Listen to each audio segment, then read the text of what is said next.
श्री शिवाय नमस्तुभ्यम। श्रावण मास का पवित्र महीना चल रहा है और अब सिर्फ कुछ ही दिन शेष रह गए हैं इस पावन महीने के। यदि आप भी इन कुछ दिनों में अपने आप को शिव भक्ति में लीन करना चाहते हो, सारे पापों का सर्वनाश करना चाहते हो, तो आज की कथा आप सभी के लिए है। यदि श्रावण मास में कोई भी सच्चे मन से इस श्रावण मास महात्म्य की कथाएं सुनता है, भगवान शिव खुद सनत कुमार से कह रहे हैं कि जो कोई भी श्रावण मास में कथा सुनता है उसके सभी पाप नष्ट हो जाते हैं।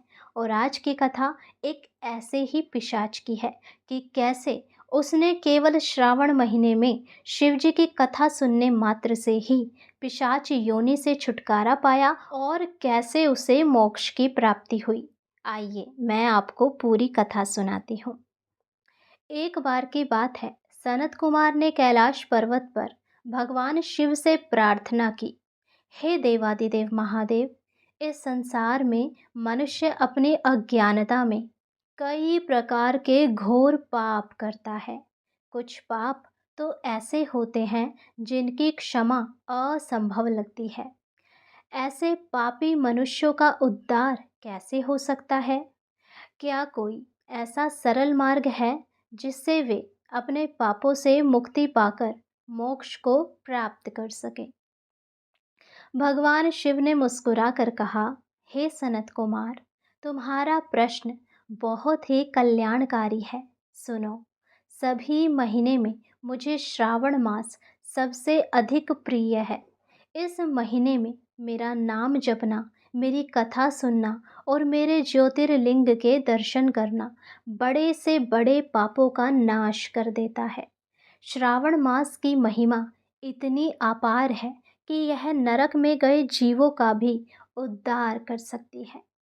इसके बाद भगवान शिव ने एक विस्तृत कथा सुनानी शुरू की। बहुत समय पहले की बात है, मगध देश में चंद्रसेन नाम के एक राजा थे। शुरुआत में वह बहुत धार्मिक और प्रजापालक थे, लेकिन धीरे धीरे कुसंगति में पड़कर वह अहंकारी और क्रूर हो गए। उसने अपनी प्रजा पर अत्याचार किए, निर्दोष लोगों को सताया और धर्म के सारे नियमों को तोड़ दिया। उसने ब्राह्मणों का अपमान किया और गरीबों की संपत्ति हड़प ली। जीवन भर वह केवल पाप कर्मों में लिप्त रहा। जब उसकी मृत्यु हुई तो उसके पापों के कारण यमदूत उसे पकड़कर यमलोक ले गए। वहां उसे घोर यातनाएं दी गई, जिसका वर्णन भी संभव नहीं है।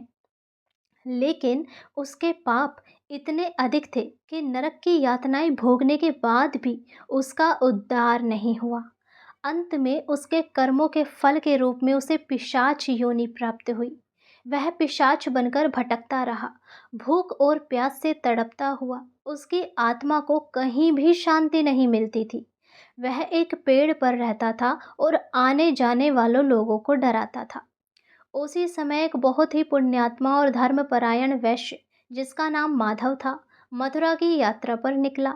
वह श्रावण मास के पावन महीने में भगवान कृष्ण के दर्शन करने जा रहा था।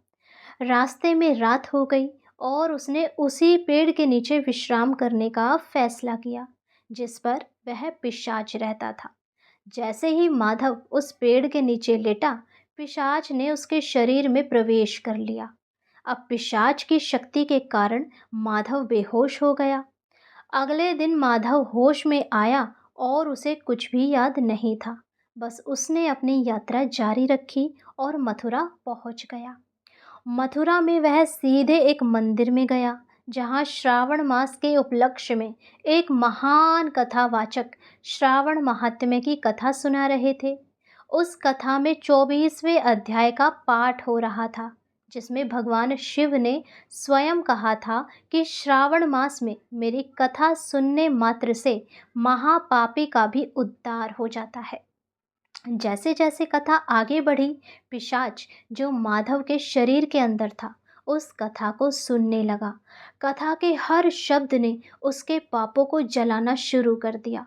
श्रावण मास की महिमा और शिव महिमा से जुड़े शब्द उसके कान में पड़ते ही उसके अंदर एक दिव्य ऊर्जा का संचार होने लगा।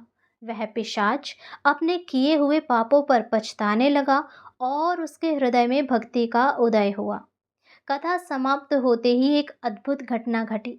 पिशाच का शरीर माधव के शरीर से बाहर निकला। उस भयानक पिशाच के शरीर से एक तेज पुंज निकला और वह एक दिव्य रूप में बदल गया। स्वर्ग से एक विमान आया और उस विमान पर बैठकर वह पिशाच सीधे विष्णु लोक को चला गया। माधव यह देखकर हैरान रह गया।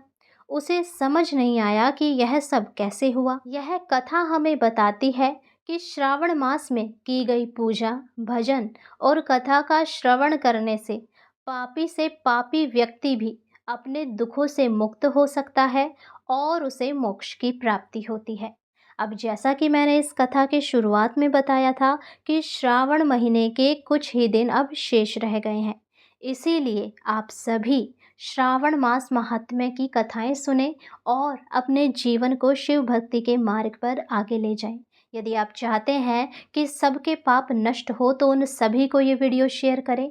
जो कोई भी श्रावण मास में इन कथाओं को सुनता है उनके पाप नष्ट होते हैं और भगवान शिव की कृपा मिलती है।